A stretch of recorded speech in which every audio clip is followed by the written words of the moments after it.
Bonjour à toutes et à tous, bienvenue sur un nouvel épisode du podcast Tous en selle. Salut Loïc. Bonjour Arnaud, bonjour à tous. Je suis très heureux de te retrouver pour cette capsule en mouvement. Moi aussi, je suis très heureux. Et bien c'est parfait, ça tombe bien, puisque le sujet du jour s'adresse une nouvelle fois à tous les fidèles auditeurs et auditrices du podcast Tous en selle, qui s'adresse à tous les passionnés du deux roues, à tous les passionnés de cyclisme, tout comme le festival d'ailleurs, le festival Tous en selle. Je vous invite à aller sur le site pour voir où est-ce qu'il y a une diffusion, peut-être qu'il y aura une diffusion de ces beaux documentaires à deux roues, justement, proches de chez vous. Donc n'hésitez pas à vous connecter sur le site et aller réserver votre place dans le cinéma le plus proche de chez vous pour visionner 3 heures de film qui vont vous faire voyager. Alors voyager Loïc, tu es très très ému par ce sujet apparemment. Alors on va évoquer un sujet coaching aujourd'hui dans la capsule En Mouvement, qui est comprendre et utiliser les données d'entraînement. C'est vrai que la dernière fois qu'on avait parlé sur la capsule En Mouvement, on avait parlé de robustesse, de performance, de trouver le bon équilibre. Un sujet, un épisode d'ailleurs sur lequel on a eu beaucoup de retours, on vous en remercie. Et qu'est-ce que tu peux nous dire, Loïc, justement en introduction de cet épisode sur les données d'entraînement, ce qui est probablement les data. Donc comment les comprendre, comment mieux les appréhender et comment les utiliser.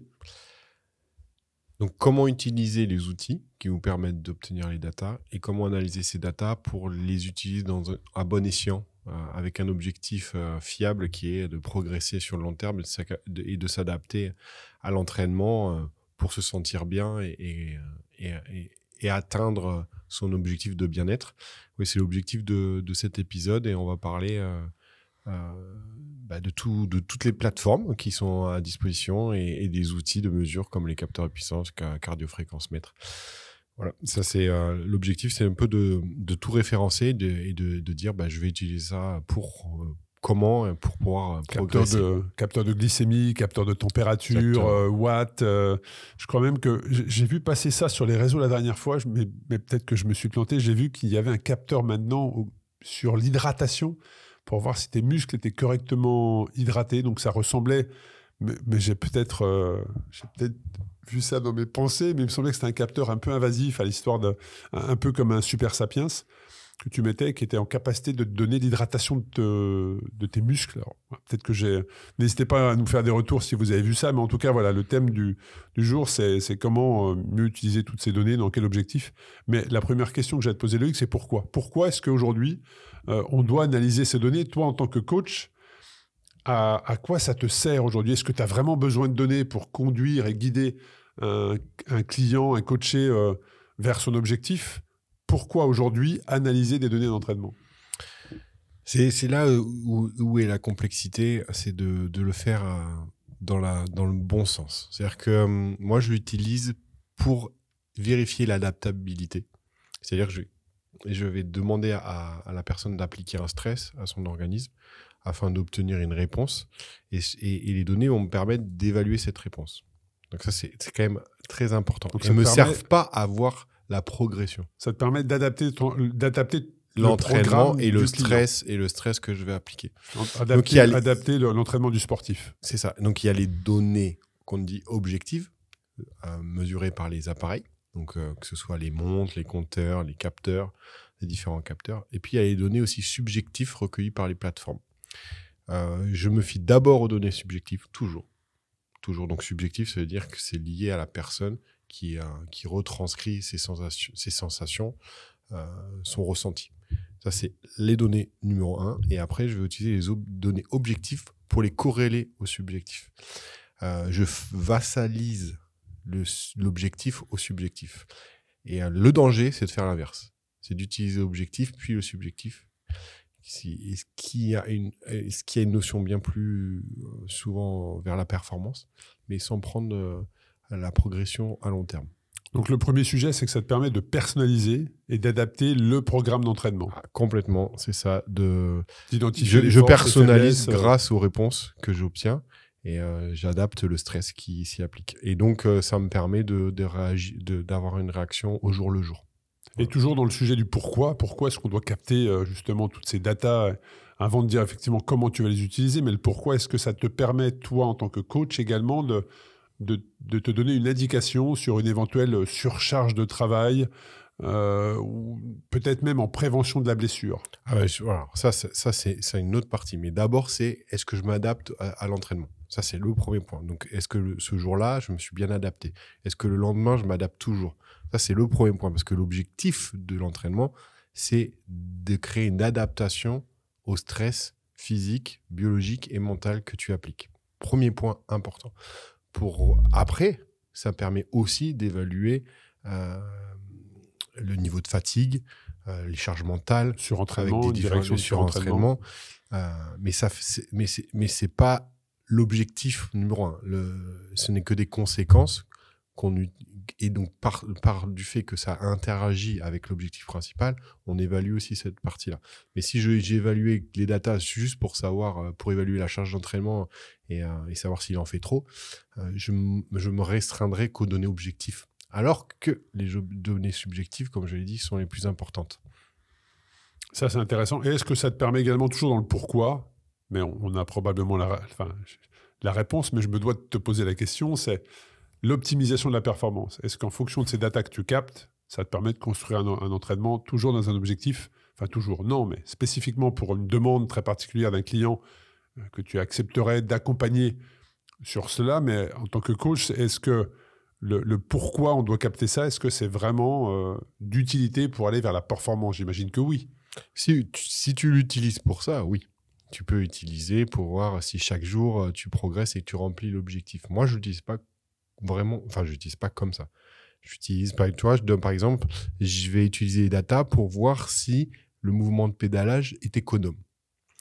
Dans l'optimisation de la performance, tu utiliserais cette observation pour améliorer un point précis du pédalage, tu vois, une phase du pédalage. Ouais.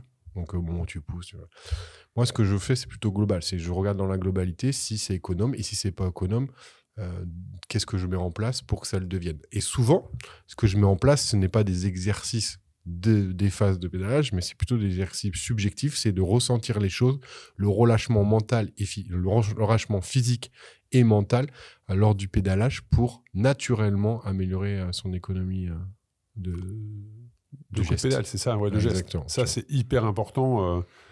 C'est vrai que une cale, en tout cas une pédale, le fait d'être attaché à son vélo ne sert pas qu'à pousser. Il faut, pour trouver le bon geste, c'est une vraie concentration au début, hein, de pouvoir trouver le bon mouvement, de pousser, de gratter, de relever, même au niveau musculaire. Hein, c'est des différents muscles qui se mettent en mouvement. Et d'ailleurs, maintenant, aujourd'hui, tu as des compteurs qui te disent en fin d'entraînement, tu as été 52% sur ta jambe droite, 48% sur ta jambe gauche. Juste, je fais une petite parenthèse, mais à quel moment on doit s'alerter sur un déséquilibre comme ça d'une cadence de pédalage plus à droite? Est-ce qu'un 52-48, c'est correct? Est-ce qu'on commence à s'inquiéter à un 45-55? Ou est-ce que ça doit vraiment être du 50-50? Déjà, il faut s'assurer que la mesure soit bonne. Comment tu t'assures que la mesure soit bonne? Ça, c'est l'habitude. Il n'y a pas de... Il faut vérifier les données sur du long terme, voir la variation. Donc, ce n'est pas une sortie, je veux dire, où il y a un gros déséquilibre qui doit t'alerter. Non, c'est plusieurs sorties. Ben exactement. C'est ce déséquilibre sur du long terme. Et quand c'est 54-66, pardon, 54-46, là, 44-56, pardon, là, je commence à observer, à regarder. Au-delà, je ne regarde pas. Si c'est la même chose sur du long terme, si c'est constant. Ok, voilà, c'était juste la petite parenthèse. Mais si on résume le pourquoi il est important d'analyser ces données d'entraînement, il y a la personnalisation, l'adaptation, la prévention de la surcharge et des blessures et l'objectif de l'optimisation de la performance. Maintenant, si on s'intéresse, Loïc, à les données d'entraînement à disposition et derrière leur interprétation, c'est quelles sont aujourd'hui les datas, les données que l'on peut avoir, que toi, en tant que coach, tu peux avoir comme information d'un sportif. Alors, on a la fréquence cardiaque qui existe depuis le début aujourd'hui. C'était la première donnée, hein, je pense, sur le corps qu'on était capable de ressortir, la fréquence cardiaque. Non, mais les premières données, c'est les données subjectives. C'est ce que je ressens. Ok. Les sensations, la façon dont j'ai dormi, l'humeur, ça, c'est les données subjectives qu'on recueille depuis toujours. Bon, ça, on l'utilise malheureusement. Alors, Mais de façon. Ce qui est qu'on paradoxal, recueille c'est depuis toujours. en fait qu'on recueille maintenant, alors Voilà. qu'avant on le faisait pas. C'est ce que j'allais dire, qu'on Il avait la possibilité de recueillir effectivement avant toute autre donnée de data dans lequel on va rentrer maintenant, mais qui, de par l'évolution de la relation avec le vélo aujourd'hui, fait que oui, on commence à se rendre compte que maintenant, les données dont tu parles sont importantes, probablement dues à tous les burn-out qu'on a pu voir. C'est des jeunes sportifs, on s'est dit, il y a peut-être un problème, il faut peut-être s'occuper aussi du mental et de la manière dont tu te ressens dans cet environnement. Ouais, donc c'est ça. Et la première donnée qu'on a utilisée objectif, c'est la vitesse. Ah, donc la vitesse moyenne. Oui, bah oui, c'était la vitesse ascensionnelle, par exemple. Ok. C'est sulfureux, là, ce que je vais dire, mais le docteur Ferrari, qui a entraîné Lance Armstrong, utilisait déjà avec d'autres coureurs, donc dans les années 90, même fin 80, les données de vitesse ascensionnelle. Et lui, il a estimé que pour gagner le Tour, il fallait faire tant de mètres par heure. Je vais dire une bêtise, mais je crois que c'est 1500 mètres d'altitude de D+ par heure pour prétendre à pouvoir gagner le Tour. Tu vois, ça, c'était les premières données objectifs. Et après, la fréquence cardiaque est arrivée dans les années 80, 90, fin 80, début 90, qui a amené des données en plus à ces premières données. Et puis après, le capteur de puissance, à partir de 95, 94, qui ont donné des données encore plus objectives, plus en relation. On se souvient tous de ces compteurs SRM que les professionnels avaient et qui étaient des gros compteurs qui étaient sur leur guidon.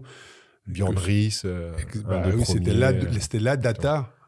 Fin des années 90, c'était la data de performance, c'était les watts. Exactement. Mais pourquoi ça a surpassé la fréquence cardiaque? Parce qu'on s'est aperçu très rapidement qu'elle était plus reproductible, plus précise de l'évolution, car elle est moins influençable que la fréquence cardiaque par son environnement. Là, par exemple, on est en alerte pollen. Aujourd'hui, vous allez sortir, il y a du pollen. Si vous avez une allergie ou sensible au pollen, votre fréquence cardiaque, elle va monter par rapport au jour précédent. Voilà. Et donc, est-ce que alors ces watts, eux, seront... Alors que les watts, eux, resteront constantes. Voilà. Vous avez mal dormi, vous avez pris 3 cafés avant de partir, vous avez une influence, il fait très froid, ça va baisser. Voilà, la fréquence cardiaque, dans sa valeur brute, est une donnée plus limitée que la puissance, par exemple. Donc la fréquence cardiaque, il est important de l'analyser parce que c'est un indicateur effectivement direct de la réponse physiologique à l'effort, de l'environnement extérieur, comme tu l'as dit. Comment l'utiliser, on a déjà fait des épisodes sur ça, mais on peut le rappeler. Il y a des zones, en fait. Ça te permet de déterminer des zones. La fréquence cardiaque te permet de déterminer des zones. Et si tu ne t'entraînes qu'avec ça, ou en tout cas c'est un indicateur, ça te dit si tu te situes dans une zone d'aérobie, de seuil, d'anaérobie, pour justement adapter tes intensités. Tu as aussi la VFC, la variabilité de la fréquence cardiaque, qui est arrivée...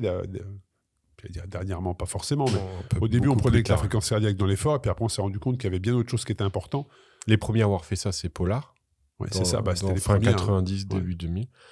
Donc, la fréquence cardiaque, moi, je l'utilise dans sa réponse au stress.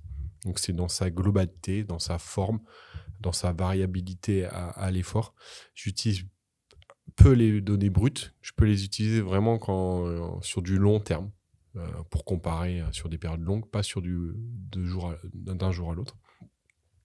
Et après, oui, il y a donc cette notion de variabilité cardiaque. Donc, pour ceux qui ne connaissent pas, ça permet d'évaluer les temps de battement du cœur. Et en fonction de l'écart entre chaque battement ou la durée du battement, on peut déterminer quel type de fatigue est en place en fonction du système central qui est touché, orthosympathique, parasympathique.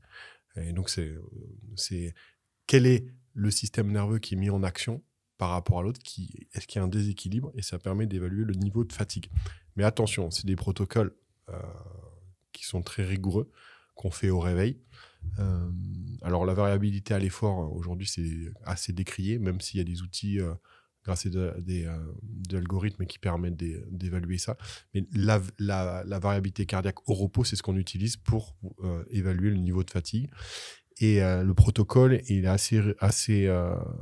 assez strict, et il faut le faire sur de longues périodes pour voir l'évolution. Donc franchement, moi, je l'ai jamais utilisé avec des amateurs, ou c'est utilisé que avec des professionnels. Et parce qu'en fait, à moins d'avoir dédié sa vie au sport, à son sport, la vie de tous les jours fait que quand tu as les enfants qui sautent dans le lit et que tu dois te lever pour faire, c'est pas possible en fait. Tu vois. Et donc, du coup, ça rend. Alors qu'on utilisait aussi cette donnée-là dans l'effort, mais là, vous vite comprendre, mais les événements extérieurs font que cette variabilité est quand même de façon très aléatoire, est interprétée de façon très aléatoire. Et moi, j'utilise pas. Enfin, là, tu vois, on est vraiment dans la performance pure. Ouais. Et en fait, quelqu'un est capable, en écoutant son corps, de donner la réponse que tu recherches. Intéressant. On a également les watts. On parlait tout à l'heure, en tout début, la fréquence cardiaque, puis après, fin des années 90, les watts sont arrivés. Alors, pourquoi la mesurer? Pourquoi mesurer les watts? C'est un indicateur direct de l'intensité de l'effort, sans avoir les éléments dont tu parlais extérieurs qui peuvent venir influencer. Un vent de dos, un vent de face, t'as les watts que tu produis sont vraiment un indicateur direct. Alors, moi, quand on me parle de watts, on parlait dans des épisodes précédents justement des entraînements sur Zwift, il y a cette mesure de FTP qui arrive. C'est-à-dire, en gros, c'est la puissance que tu serais capable de tenir pendant 1 heure et qui te permet de déterminer toutes tes zones derrière, justement, d'entraînement. Donc, quand tu passes sur des applications comme Zwift ou autres, elles sont automatiquement calculées par des algorithmes et en fonction de tes FTP, tous les entraînements d'après, tu es dans la zone de ce test-là. Toi, comment tu utilises, qu'est-ce que tu peux nous dire sur les watts? Alors moi, j'utilise cette donnée comme donnée au niveau 2. Donc le niveau 1, c'est le sensoriel, le niveau 2, c'est les watts, le niveau 3, c'est la fréquence cardiaque. La puissance me sert, donc comme tu l'as dit, c'est une mesure directe de l'effort. La puissance me permet d'appliquer des conseils pour développer des réponses recherchées. En fonction du niveau d'intensité que tu appliques, tu vas avoir des réponses cellulaires différentes. Voilà. Et donc, des échanges entre les cellules, des échanges, des modifications de la cellule que tu vas rechercher, l'utilisation de l'oxygène différente. Et ça me sert à provoquer un stress et de rechercher la réponse biologique que j'attends. Je la corrèle à la fréquence cardiaque. Ça me permet de vérifier que la réponse cardio-respiratoire est la bonne. Tu vois, voilà. C'est les deux combos qui me permettent d'avoir une bonne analyse, mais toujours en corrélant avec, en premier, les données subjectives. Donc, concrètement, comment ça se passe? Je vais donner un exemple. Parce que tu l'as dit tout à l'heure, donc la mesure, elle est directe, donc je vais pédaler, vent de dos, vent de face. Si je me te fie qu'à la fréquence cardiaque, je peux avoir une interprétation erronée, parce que vent de face, je vais modifier ma position pour résister au vent, qui fait que je vais solliciter d'autres muscles, et notamment du haut du corps, et ma fréquence cardiaque va augmenter, alors que si tu regardes, la puissance, elle n'augmente pas. Tu vois. La puissance, ça te permet de voir que tu es dans la bonne zone, et la fréquence cardiaque permet de voir la réponse, non pas par sa valeur brute, mais par son évolution dans l'exercice. Voilà. C'est comme ça que je fonctionne. Non, mais c'est intéressant parce que tes exemples sont très précis, je pense, qui parlent à beaucoup d'auditrices et d'auditeurs. Et puis, il y a un autre élément, une autre data, parce que je pense que beaucoup de cyclistes fonctionnent avec 3 datas, c'est-à-dire la puissance, la fréquence cardiaque, et il y a la cadence de pédalage. Moi, je me souviens avoir commencé, on me disait 90 tours minute, mais quand tu prends du recul, ça veut rien dire 90 tours minute, parce que maintenant, tu as la section des pneus qui rentre en compte, tu as les manivelles, la longueur des manivelles qui rentre en compte. On réduit, aujourd'hui, on est dans une génération, on réduit énormément les manivelles, sous l'impulsion de Pogacar probablement, alors qu'avant, on roulait avec des manivelles, on disait, tu fais combien, 90 ? Toi, il te faut des manivelles de 175, voire plus, parce que tu as des grands bras de levier. Enfin, qu'est-ce que tu peux nous dire sur la cadence de pédalage ? Fameuse RPM. La cadence de pédalage, est-ce que c'est important d'ailleurs pour toi en tant que coach ? Oui, bien sûr, parce qu'en plus, c'est les cyclistes, c'est une question que je retrouve souvent chez les cyclistes. Quelle est la cadence idéale ? Mais voilà, je vais répondre. La cadence idéale, ça dépend de la personne. Aujourd'hui, il n'y a pas une cadence idéale la plus économe Donc le mythe du 90 tours minute s'effondre. Non, mais simplement le 90 tours minute te permet d'améliorer ton geste à haut pédalage. Et on sait que pour produire de la puissance à court terme, il faut mettre de la cadence. Il faut de la cadence. Voilà, tu vois. Donc pour un compétiteur, il a tout intérêt d'apprendre à être économe sur les hautes cadences pour pouvoir produire plus de puissance. Parce que la contrainte musculaire à basse puissance, à basse cadence, sur une intensité importante, nécessite tellement de force que tu vas être face à un mur qui est la contrainte musculaire. Et donc le muscle sature plus vite. Par contre, sur du très long, sur une randonnée, sur du ultracyclisme ou sur un voyage en vélo, on sait que la cadence la plus économe, elle est basse. Ouais, elle est basse. Voilà. Parce que ton cerveau, il est capable aussi, lui, de trouver le geste. C'est pour ça que le sensoriel est le plus important. C'est ton cerveau, il est capable. Donc moi, je fais différents exercices. Je fais travailler l'exercice de cadence, mais dans un but, avant tout, que la personne se rende compte de sa cadence la plus économe, tu vois, naturelle. Non, mais l'écoute de son corps, tu en as suffisamment parlé. Ça aussi, c'est une data, c'est important. C'est la charge d'entraînement. Alors, on l'appelle sous différentes formes, la TSS, la TL, CTL, donc le Training Stress Score, l'Acute Training Load, le Chronic Training Load. En plus, vous pouvez profiter de mon formidable accent anglais à travers ça. Mais voilà, c'est d'autres data. Toi, c'est quoi? C'est l'indicateur de... Je ne sais pas si on peut dire que tu utilises un indicateur de performance ou de sensibilité ou la charge mentale après entraînement. Je sais que tu me faisais noter ça quand je m'entraînais. Et tu me disais que le ressenti, c'était peut-être sur le ressenti. Le ressenti, mais j'utilise aussi des questionnaires comme le questionnaire de Hooper pour avoir des données encore plus importantes liées au subjectif ou d'autres questionnaires. Ce que tu as dit là, le CTL, l'ATL, tout ça, c'est des outils d'analyse qui regroupent le subjectif et l'objectif pour évaluer la charge d'entraînement à court terme, à long terme. Mais ça, tu le fais une fois à chaque court terme, à moyen terme. Mais en fait, c'est automatique dans les applications. On te demande de noter? Okay. Non, c'est utilise les datas. Donc, ton intensité moyenne, par exemple, ta fréquence cardiaque, donc la puissance moyenne, la fréquence cardiaque sur la sortie, ton ressenti, tu regroupes tout ça et ça te donne des courbes qui évaluent l'évolution sur une semaine, puis sur 45 jours, et puis qui regroupent la moyenne entre le court terme et le moyen terme, et ça te permet de voir l'évolution de ce qu'on appelle la charge d'entraînement. C'est pour évoluer. Voilà. Mais ça reste des données toujours pareilles. Je sais que tu as des logiciels qui doit être pris avec des pincettes et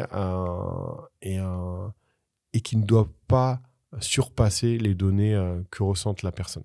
Voilà.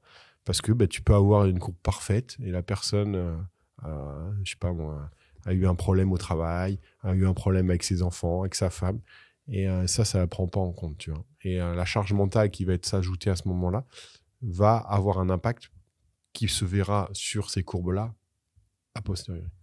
Alors, il y a d'autres datas qui sont importantes, qui arrivent maintenant. On en parle beaucoup. Alors, il peut y avoir le sommeil. Tu me diras ce que tu penses sur le suivi du sommeil. Mais moi, je pense surtout à la température corporelle, premier point. Et deuxième point, la glycémie. Donc, aujourd'hui, tu as des capteurs qui peuvent te permettre de capter ta glycémie en direct, donc interdit certes pour le cyclisme en compétition, mais tout un chacun aujourd'hui peut se financer un capteur de glycémie et voir comment il réagit à une barre, à un gel, à une boisson. Est-ce qu'il est dans la zone? Est-ce qu'il peut produire grâce au sucre qui vient d'ingurgiter? Est-ce qu'il peut produire le bon effort au bon moment? Parce qu'il y a aussi la micronutrition. Mais est-ce que selon toi, le capteur de glycémie dans une data est important? Est-ce que la température corporelle... moi, je me souviens très bien, tu parlais tout à l'heure, ou dans l'épisode précédent, sur la robustesse, tu parlais de mon aventure dans le grand froid. Pour info, mon aventure dans le grand froid, je l'ai managée uniquement avec le capteur de température corporelle que j'avais, Core Body Temp, qui d'ailleurs est ce capteur qui équipe aujourd'hui la FDJ Suez, donc toute l'équipe féminine. Et cet indicateur de température du corps est très important pour la thermorégulation. Donc, est-ce que toi... ces indicateurs-là, tu vas les chercher, tu les demandes, ou si le sportif que tu accompagnes est équipé de cela, tu les utilises? Quel est ton avis sur la température corporelle et la glycémie? Le capteur de température, quel est l'intérêt? Moi, je l'utilise dans un seul intérêt, c'est l'adaptation à la chaleur. Tu as des personnes qui sont plus ou moins adaptables, et de façon donc indirecte, l'hydratation nécessaire pour s'adapter à cette chaleur. Parce que il faut savoir le facteur limitant à la performance, c'est la température. Je sais pas si tu connais Louis Pijourlet, qui est le recordman de l'heure sur piste. Donc lui, il est très scientifique, il est très data. Quand il a battu le record de l'heure amateur, une énorme performance d'ailleurs. Oui, c'est une énorme performance parce qu'il a 51 ou 52 km/h. La data la plus importante pour lui, ça n'a pas été la puissance, mais c'est plutôt comment faire en sorte de réguler sa température. Voilà. C'est bien quand on parle de cette notion de température parce que c'est bien là la différence entre robustesse et performance. Il faut savoir que la température corporelle idéale pour les échanges cellulaires, la production d'enzymes, les échanges d'enzymes, c'est 40 degrés. Autrement dit, notre corps fonctionne de façon optimale à 40 degrés. Et tu vois en fait que la nature, elle ne cherche pas la performance. Parce qu'aujourd'hui, tout le monde comprend que quand on est fiévreux et qu'on veut faire un effort à 40 degrés, c'est pas possible. C'est impossible. Et pourtant, tu penses même en pas termes de performance, c'est le moment idéal. Tu vois, c'est Olivier Hamon là, qui l'explique très bien. Ça montre bien que la nature, elle est plutôt dans la recherche de l'économie que de l'optimisation. Enfin, pas de l'économie, mais justement, elle ne cherche pas l'économie, mais elle est dans la recherche de pouvoir durer plus longtemps, tu vois. Alors c'est vrai qu'un effort à 39, c'est pas optimum, tu sens que tu n'es pas très à l'aise, mais par contre tu le fais, hein, les cyclistes, notamment les professionnels, quand ils font des efforts intenses, même amateurs, vous allez faire un col ou vous allez faire un sprint ou une sortie bien difficile, par une chaleur d'été, vous allez être à 39, votre corps va être à 39, hein. Ça c'est prouvé, voilà. Après il faut le réguler, mais là 40, là tu casses. Non, c'est là je t'explique juste comment au niveau cellulaire, l'optimum cellulaire c'est 40, mais c'est absurde en fait, toute personne ne fait ça. Donc c'est juste pour montrer la différence entre performance et robustesse, c'est que la nature elle est avant tout robuste que performante. Et donc la régulation de la température c'est un élément important pour pouvoir tenir un effort très long. Voilà, ça c'est quelque chose de primordial. Donc s'adapter à la chaleur, c'est un bon objectif. L'utiliser comme une data à l'instant T pour réguler sa température, comme il a fait Louis ça reste purement performance. C'est très bien pour battre ça, mais sur du long terme, ce n'est pas forcément adaptable. Parce qu'en fait, lui, qu'est-ce qu'il va faire? Il va refroidir son corps. Exactement. Et tu t'adaptes pas à la grande chaleur, tu vois. Ouais, le record était de 51,044, effectivement, record qu'il a fait en 2023. Grosse performance, et s'il l'écoute, on le salue, et s'il veut témoigner de sa performance au micro, avec grand plaisir dans la capsule La Story. Mais effectivement, moi, à titre d'info, j'avais mon compteur, j'avais ma data de température corporelle sur mon compteur, et dès que je buvais dès que je dépassais un certain seuil, je prenais 1 à 2 gorgées d'eau. Donc tu refroidis le moteur en fait, hein. Et je voyais la courbe qui baissait. C'est assez bluffant, et le capteur c'est Core Body Temp. Donc c'est intéressant d'avoir ton avis sur ça. Le capteur de glycémie. Et le capteur de glycémie, donc on parle de Super Sapiens, mais il en existe d'autres, hein, voilà. Et là-dessus aussi, quel est ton avis sur ça? Alors le capteur t'as la data en direct, hein. Non, ouais, ça c'est ce que les gens croient. En fait, la mesure, elle est... Alors, je vais rentrer un peu dans l'aspect technique. La mesure est extracellulaire. C'est-à-dire que tu mesures les glucides qui sont en dehors de la cellule. Mais ce qui est intéressant, c'est savoir ce que utilise la cellule. Tu vois. Et ça, on ne peut pas le mesurer. Donc, on interprète une donnée pour faire une hypothèse sur ce qui se passe dans la cellule. Donc c'est important. Et donc du coup, il y a forcément des variations en fonction des détails scientifiques. Moi, c'est quelque chose que je n'utilise pas du tout. Parce qu'aujourd'hui, si tu en écoutes, tu sais. Si tu manges trop de glucides, voilà, et que ton estomac n'est pas prêt, tu vas tout de suite... Tu as mal au ventre et tu vas avoir la diarrhée. D'accord ? Ça, c'est si tu ne manges pas assez et que ton corps est en manque de glucides, il y a plein de signes. Tu perds de la vie. Alors, il y a les premiers signes, c'est que tu perds de la vigilance. Tu commences à avoir de mauvaises sensations. Tu as des idées noires au niveau du cerveau qui arrivent. Et après, il y a les signes de l'hypoglycémie. Je perds de l'intensité.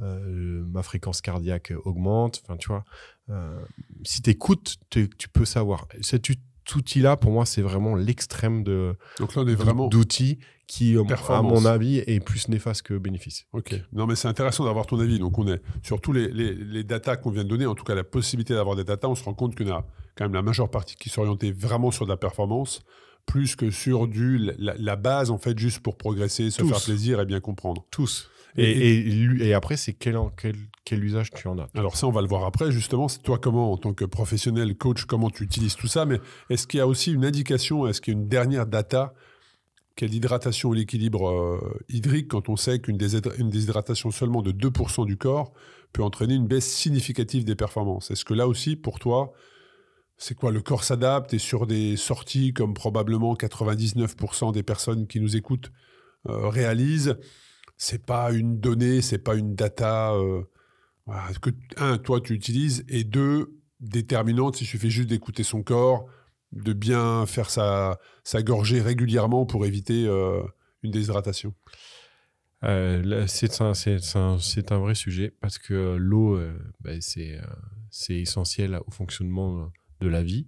Aujourd'hui, ce qui fait la spécificité de la planète et des êtres qui y vivent, c'est la présence d'eau.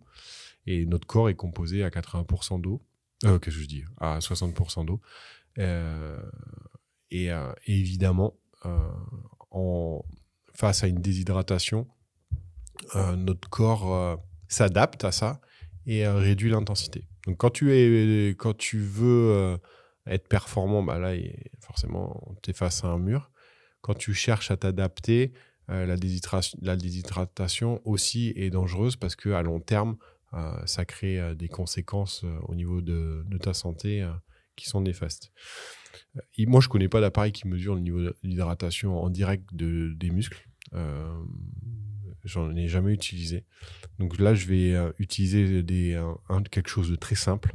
C'est la pesée après la séance. Parce que la seule chose que tu perds à ce moment-là, c'est de l'eau. Et tu vois, je vais te donner un exemple. Là, j'entraîne un triathlète qui avait souvent des contractures au niveau du mollet, qui a un muscle et des tensions au niveau tendon d'Achille qui sont très soumis au niveau de taux d'hydratation. Donc, ce que j'ai fait, c'est que je lui ai, sur une séance de 2 heures, je l'ai fait peser avant la séance et après la séance. Et ben, tu avais des variations de 4 kilos. 4 kilos. C'est énorme. Oui, c'est-à-dire qu'il perdait 4 kilos de flotte. Et donc, forcément, derrière, les jours d'après, quand il allait courir, mais ses muscles n'étaient jamais réhydratés parce qu'il ne consommait pas pendant assez d'eau, mais aussi après. Tu vois, voilà. Et ça, tu n'as pas besoin d'outils pour ça. Tu vois, c'est très simple. Et cette technique-là, elle marche pour tout le monde. Donc, j'invite à tout le monde à faire l'expérience, surtout quand il fait chaud, et à faire l'expérience aussi sur des entraînements à des intensités précises. Par exemple, ceux qui veulent augmenter leur FTP ou leur PMA, leur VO2 max, de faire cet exercice-là pour voir quel niveau d'eau utilise votre corps pour s'adapter soit à la condition climatique et la chaleur, soit à la condition dans l'entraînement qui est l'intensité. Et se dire que s'il y a une variation très importante, votre corps ne peut pas s'adapter correctement ensuite à ce que vous avez appliqué. On fait bien d'aller sur ce point. Effectivement, l'eau représente 60 à 65% du poids total d'un adulte. Après, je ne vais pas rentrer dans le détail de ce qu'il représente dans le sang, dans les organes et dans le squelette. Mais effectivement, et concernant les capteurs, il y a eu des tentatives de commercialiser ce genre de capteurs ou de bracelets, mais je te rejoins, il n'y a rien aujourd'hui. En tout cas, si vous l'avez, n'hésitez pas. Si vous avez le nom, n'hésitez pas à nous le partager, qui permet d'avoir en live, effectivement, le côté hydratation du corps. Alors, bon, là, on a vu une grande partie de tout ce qui pouvait exister. Là, tu as oublié le plus important. Et ce qui fait un peu la révolution de la pratique actuelle, c'est la mesure du lactate. La mesure du lactate. Ouais. Donc aujourd'hui, on a des appareils, ça existe depuis longtemps, mais on l'utilise maintenant, qui est capable de mesurer le taux de lactate. En live ? En live, oui, ça existe maintenant. Mais pour ça, il faut s'arrêter, qu'on te pique le bout. Alors non, justement, maintenant, il y a une société qui produit quelque chose qui te donne la donnée en direct. Et peu importe, en fait, ça, c'est pas forcément le plus utile. Mais l'utilisation du lactate est une révolution parce que le lactate, et non l'acide lactique, je rappelle, c'est quelque chose qui n'existe pas.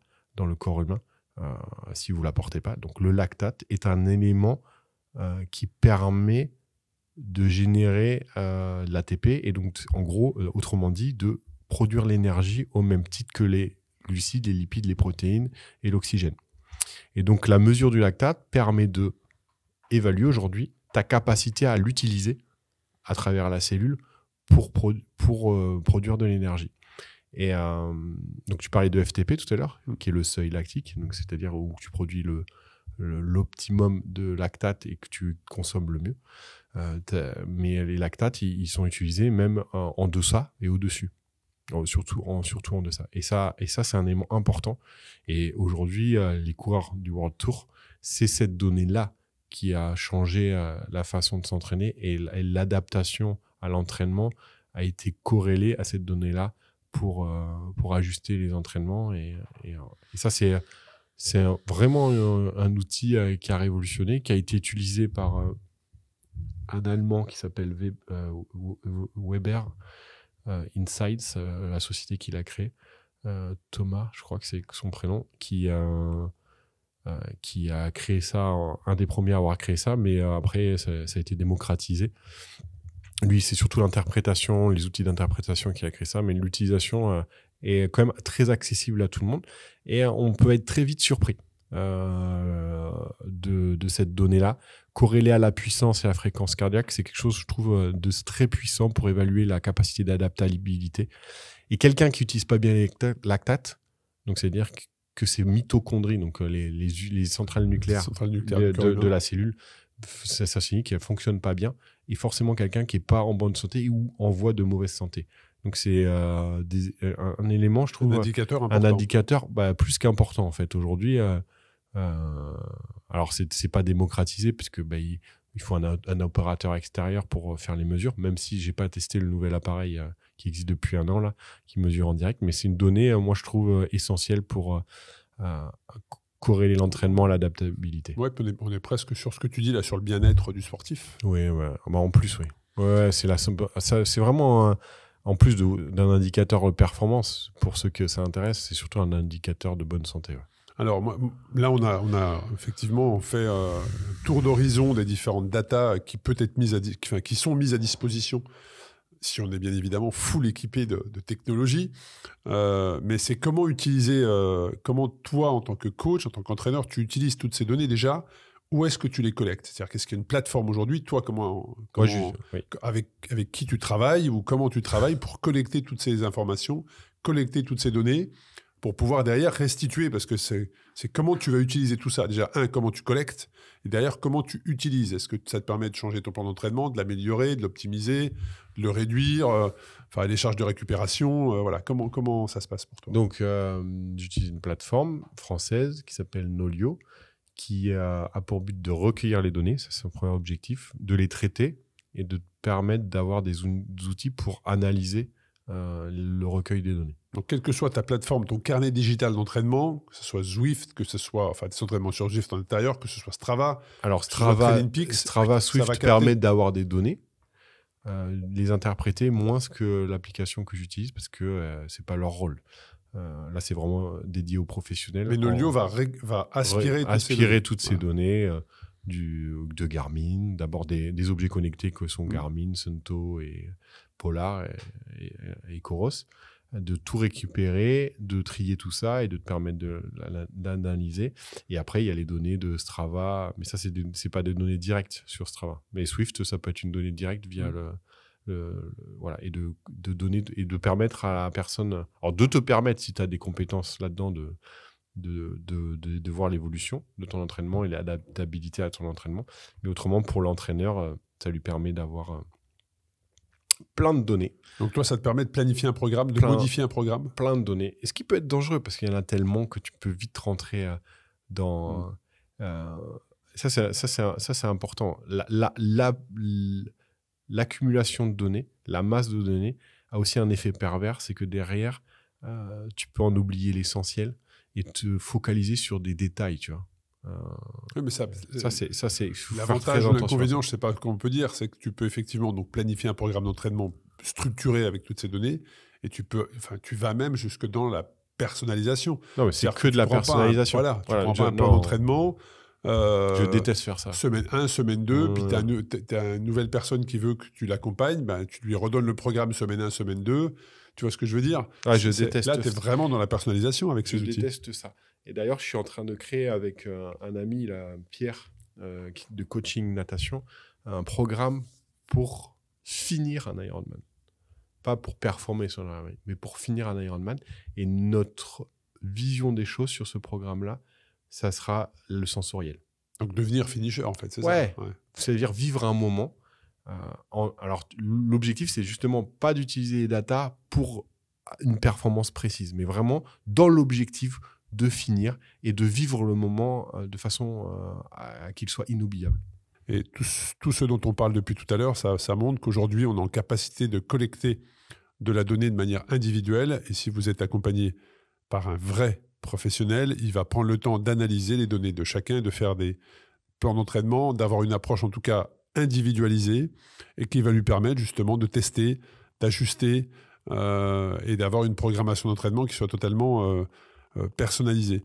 Est-ce qu'on a fait le tour, selon toi, Loïc, du sujet de comprendre et utiliser les données d'entraînement? On a expliqué pourquoi c'était important de les collecter.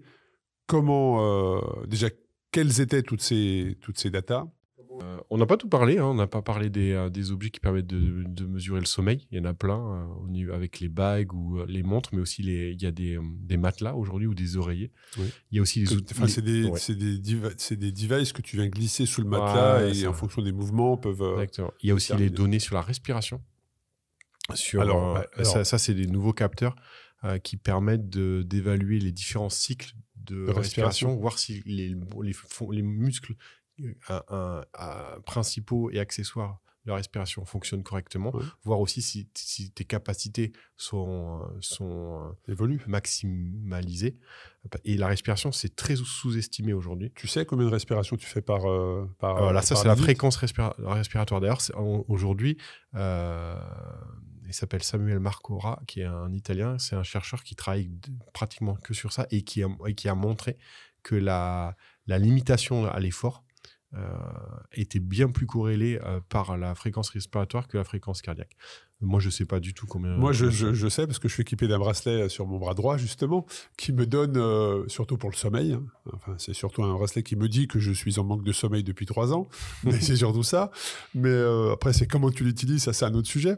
Mais effectivement, dans ce capteur, donc j'ai la température corporelle, effectivement, ça te donne tous les jours, si tu consultes ton application avec ces données, qui te dit, la température corporelle, elle est bonne, ou alors, là, c'est bizarre, tu as ta température qui a évolué d'1 degré ou 2 degrés.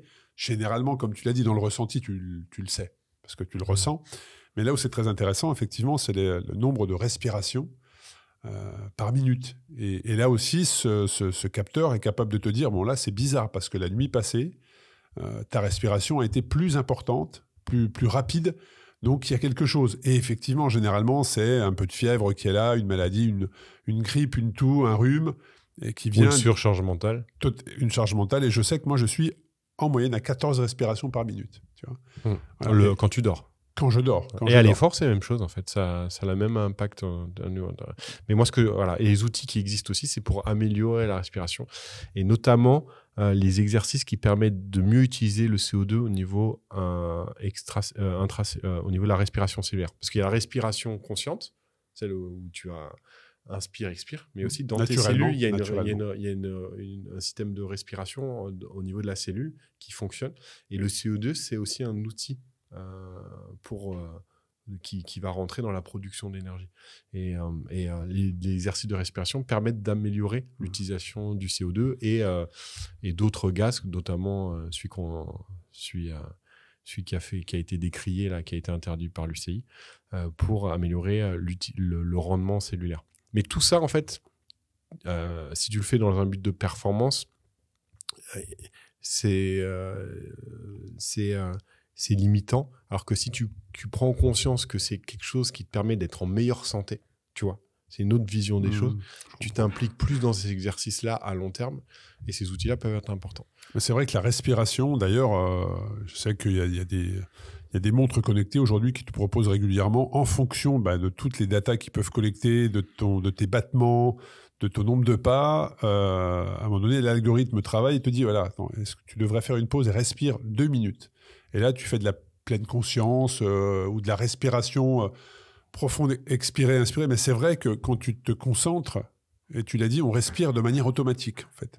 La cohérence cardiaque. Sans avoir une vraie inspiration, tu vois. Oui, bien sûr.